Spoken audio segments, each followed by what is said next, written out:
इंदौर के भागीरथपुरा क्षेत्र में दूषित पानी से हुई मौतों के बाद मध्य प्रदेश सरकार एक्शन मोड में है।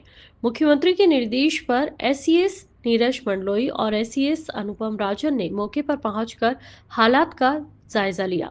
मुख्यमंत्री डॉक्टर मोहन यादव के सख्त निर्देशों के बाद प्रशासनिक अमला तुरंत मैदान में उतरा। अधिकारियों ने पाइपलाइन लीकेज स्थल, स्वास्थ्य केंद्र और संजीवनी क्लिनिक का निरीक्षण किया। प्रभावित इलाकों में 24 घंटे मेडिकल टीमें तैनात हैं और मरीजों की संख्या में लगातार कमी आ रही है। जल आपूर्ति सुधारने के लिए लीकेज पॉइंट सील किए गए और नई पाइपलाइन बिछाने का काम जारी है। सरकार ने साफ किया कि नागरिकों की सुरक्षा से कोई समझौता नहीं किया जाएगा। आज जैसे पार्षद जी भी हैं और तमाम सारे मेरे साथी अधिकारी भी हैं, सभी लोग हैं।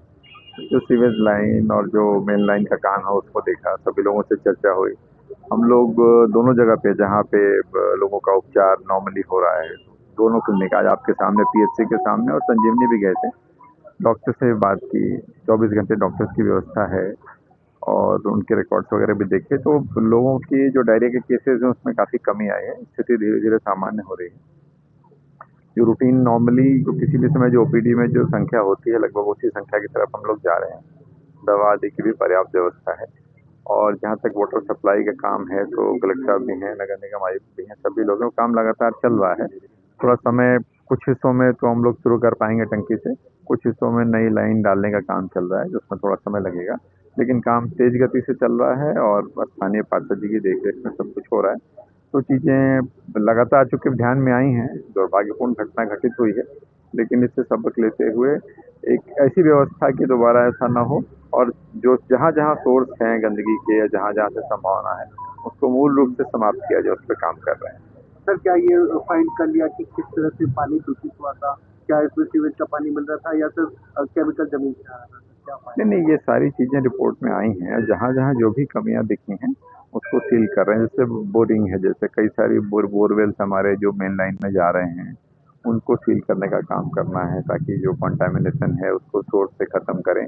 तो जो जिस तरह से चिन्हित हो रहा है, उस पे लगातार काम कर रहे हैं और पूरे इससे सबक लेकर के आज आपको पता भी होगा कि आज से पूरे स्टेट में, पूरे राज्य में माननीय मुख्यमंत्री जी के नेतृत्व में शुद्ध पेयजल का अभियान आज से आरंभ कर रहे हैं। तो पूरे राज्य में जहाँ भी पानी के सोर्सेज हैं, पानी की टंकी की सप्लाई है, जो भी व्यवस्था है जल वितरण की, उसको सुदृढ़ किया जाए, उसको एरर फ्री किया जाए, उसको किसी प्रकार की उसमें किसी प्रकार की मिलावट या जिस तरह की गंदगी की जो चीज़ें यहाँ देखने में आई हैं, उसको समाप्त किया जाए।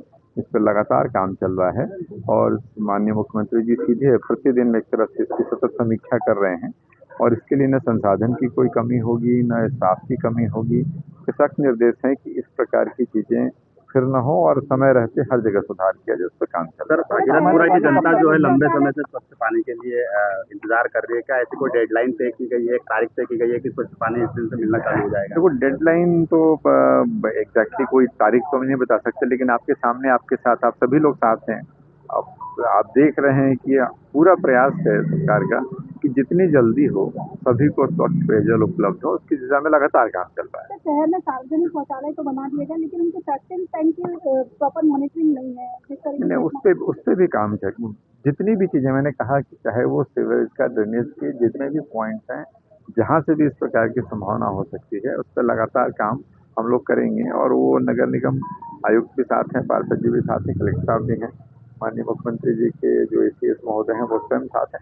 तो हर तरह का सपोर्ट एक तरह से उसी को देखने और ये समीक्षा के लिए हम लोग आए हैं और हर तरह का सपोर्ट रहेगा और पूरा प्रयास होगा कि ये चीज़ जितनी जल्दी हो सके इसको हम लोग सुचारू रूप से आरंभ करें।